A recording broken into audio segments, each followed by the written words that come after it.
Bienvenue dans cette nouvelle édition du Non-Stop Info. Voici les titres de l'actualité. Au Ghana, les autorités ont mis en place une politique de délivrance de visas pour faciliter l'accès aux ressortissants de l'Union africaine, une mesure prise en vue de développer le secteur du tourisme. Au Rwanda, le gouvernement s'investit dans une dynamique de développement durable. Le secteur de la santé est l'une des priorités des autorités qui souhaitent faciliter l'accès aux soins. Et puis focus sur Pascaline Makundu, une artiste congolaise à renommée internationale. Un portrait à découvrir en fin d'édition. Le Ghana fait un pas vers l'ouverture de ses frontières. Les autorités ont mis en place une politique de délivrance de visas. Les citoyens des États membres de l'Union africaine pourront ainsi rester jusqu'à 30 jours sur le territoire ghanéen.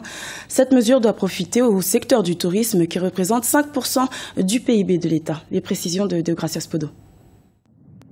Le gouvernement ghanéen a entamé vendredi 1er juillet 2016 la mise en œuvre de sa politique de délivrance de visas à tous les citoyens membres de l'Union africaine à l'arrivée sur son territoire. Une mesure précédemment annoncée par le président John Dramani Mahama avec pour but non seulement de faciliter la circulation des voyageurs potentiels, mais aussi d'accroître les liens commerciaux avec les autres pays. Le Ghana devient donc le premier pays africain à mettre en œuvre cette politique adoptée en janvier 2016 à Addis Abeba. Celle-ci s'inscrit dans l'optique de l'accélération du développement socio-économique du continent par le tourisme et d'autres bénéfices tirés d'engagements multilatéraux. C'est une très bonne mesure, mais il faut que les États essayent de développer des mécanismes pour assurer la libre circulation des biens et des personnes, comme le stipulent les différents traités, mais aussi en gagnant un tout petit peu. Nous, le mécanisme que nous proposons est un système de visa basé sur un timbre que chaque citoyen de l'Union africaine ou de l'espace CEDEAO peut payer. Ce sera juste une incitation fiscale sous forme de timbre que les voyageurs doivent payer, arriver sur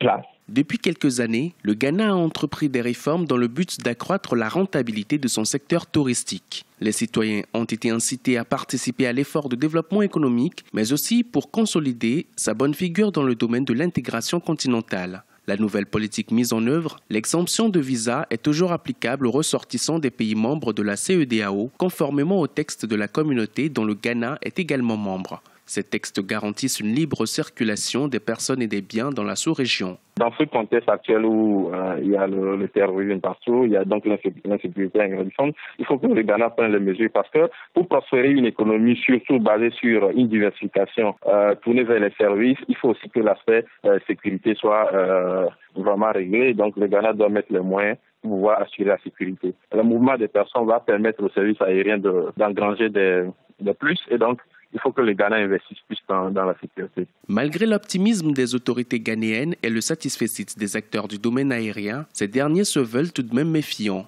Bon nombre de compagnies aériennes sont d'accord sur le fait que la nouvelle mesure pourrait contribuer à augmenter le trafic aérien, mais elles insistent sur la nécessité pour l'État de développer des systèmes de sécurité efficaces, le continent étant toujours sous la menace de multiples mouvements terroristes. Et la mise en place de ces politiques de délivrance de visas favorise les investissements et le commerce intra-africain. Le commerce intra-africain qui était justement le thème de la deuxième rencontre du Club Afrique Développement qui s'est tenue vendredi 1er juillet à Abidjan en Côte d'Ivoire en présence de nombreux panélistes. Les détails de cette rencontre dans ce reportage de notre correspondant Olivier Conan. Le commerce intra-africain est l'un des leviers d'accélération de l'intégration régionale.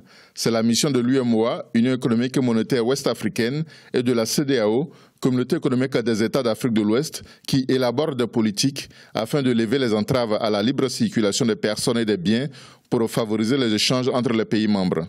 Par exemple, les échanges commerciaux entre la Côte d'Ivoire et le Burkina Faso sont passés de 101 milliards de francs CFA en 2004 à 290 milliards de francs CFA en 2014.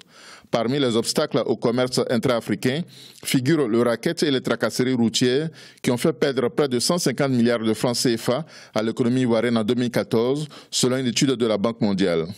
C'est par centaines de milliards que l'on compte les tracasseries dues aux rackets sur les routes, par exemple. Donc ça, c'est déjà un manque à gagner dans le commerce et c'est des coûts supplémentaires pour le consommateur. Donc ça, c'est vraiment le petit exemple que je peux donner. Sur le reste, c'est tellement vaste qu'on ne peut pas le quantifier comme ça. Mais supprimer ces tracasseries va intensifier le commerce de façon considérable. La BAD, Banque africaine de développement, aide les pays africains à améliorer leur compétitivité et favoriser le commerce intra-africain. Cela passe notamment par la promotion de la libre circulation des personnes et la réduction des visas d'entrée. La BAD a développé un index des visas sur le degré d'ouverture des pays africains. 55% des Africains ont besoin de visas pour se rendre dans un autre pays africain. Seulement 22% des pays africains sont ouverts à la mobilité et accordent des visas à l'arrivée à l'aéroport. Mais ce qui est crucial, c'est de voir l'impact positif sur les pays qui sont ouverts. Par exemple, le Rwanda, depuis qu'ils se sont ouverts et réduit la nécessité de visas d'entrée, le tourisme a augmenté de 22%. La suppression des visas favorise l'arrivée des investissements par les hommes d'affaires. L'île Maurice a ainsi vu un accroissement des investissements directs étrangers de 22% dans le secteur des banques et services après la suppression des visas d'entrée sur son territoire. La BAD va également contribuer à l'accroissement du commerce intra-africain par l'implémentation de son programme d'électrification en faveur de l'Afrique dans les 10 prochaines années. Une énergie abondante et les infrastructures favoriseront la croissance économique et l'intégration régionale. Au Rwanda, les autorités se sont engagées dans une dynamique de développement durable et parmi les secteurs qui constituent une priorité, il y a le secteur de la santé. Le gouvernement mise sur l'amélioration des services de santé, notamment grâce à la formation d'une main-d'œuvre qualifiée et à la construction d'infrastructures en vue de faciliter l'accès aux soins. Idlet Mirabel Bissou. La santé s'inscrit au rang des priorités au Rwanda, dans le souci de respecter les recommandations de l'Union africaine qui exhorte ses pays membres à affecter 15% de son budget à la santé. Le Rwanda a dépassé ce chiffre et a affecté 18% de son budget au secteur de la santé en 2011. Les autorités ont misé sur la santé pour un développement durable et inclusif. Pour ce faire, l'investissement sur le capital humain se présente comme un impératif pour atteindre les objectifs de développement fixés par le gouvernement. Le Rwanda, c'est aussi l'un des rares pays d'Afrique qui emploie l'éthique dans le secteur de la santé avec la télémédecine. Depuis le génocide en 1994, le pays investit dans la formation des ressources humaines et la construction des infrastructures de santé. La santé est mise en avant parce que le développement du Rwanda est basé sur le développement humain. Notre richesse, c'est notre population. Donc, on la veut en bonne santé, on la veut forte, on la veut éduquée, on la veut libre. L'ambition du Rwanda, c'est aussi d'assurer la cohésion sociale. Cette dernière passe par les espaces de discussion et d'échange sur les préoccupations quotidiennes des populations. Parmi celles-ci, la lutte contre la malnutrition des enfants dès le sein maternel et l'éradication du paludisme sur l'étendue du territoire national. Pour ce faire, des mécanismes sont mis en place pour atteindre les objectifs visés. Donc les stratégies que l'on a, c'est que la distribution massive des moustiquaires, sachant que les moustiquaires imprégnés sont imprégnés de pyrethroïdes et qu'il n'y a pas d'autres moustiquaires imprégnés sur le marché. On est en train d'étudier les plantes qu'on appelle, qui chassent par leurs odeurs. Et la chose la plus importante, retirer de l'environnement tout endroit où le moustique peut se reproduire. Et ça, c'est plus compliqué.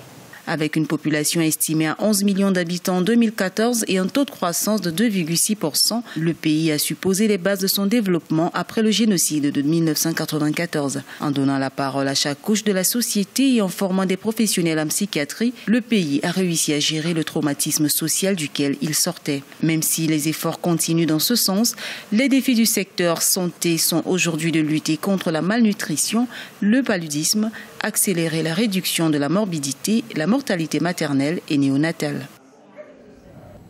Focus à présent sur une valeur montante de la peinture congolaise, Pascaline Makundu, une artiste peintre contemporaine à renommée internationale. Ses toiles aux 1001 couleurs sont pleines de scènes de la vie quotidienne. Un portrait à découvrir avec Elan Jai.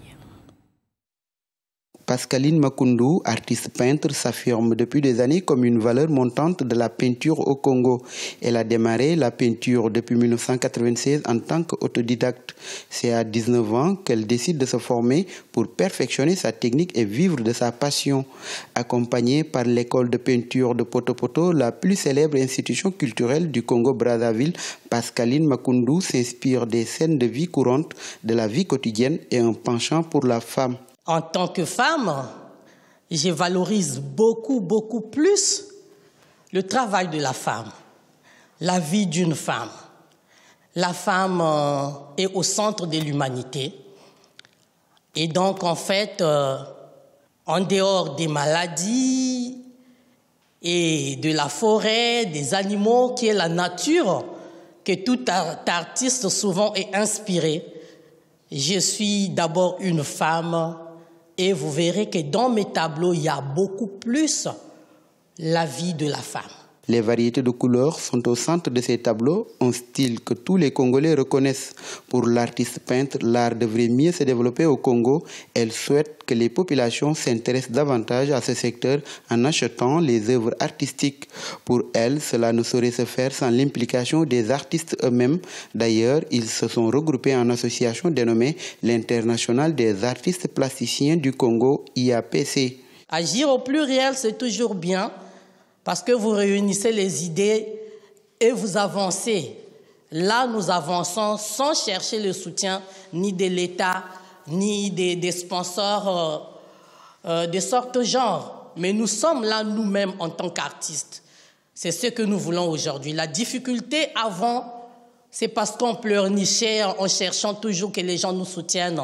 Pascaline veut faire connaître ses œuvres au-delà des frontières du Congo. Pour ce faire, elle souhaite la création d'autres galeries d'art dans le pays, des lieux qui pourraient accueillir des expositions diverses et régulières et permettre aux artistes d'exprimer leurs talents. Dans le reste de l'actualité, le président gabonais Ali Bongo Ondimba s'est rendu sur le chantier du stade omnisport Omar Bongo de Libreville ce samedi 2 juillet, à 7 mois du coup d'envoi de la CAN 2017 qui se déroulera au Gabon. Le chef de l'État gabonais a affirmé que plus de 60% des travaux ont déjà été réalisés. Les délais devraient donc être respectés pour cette 31e édition qui devrait démarrer le 21 janvier 2017. C'était le journal de la rédaction. Merci de l'avoir suivi. L'information continue sur Africa 24.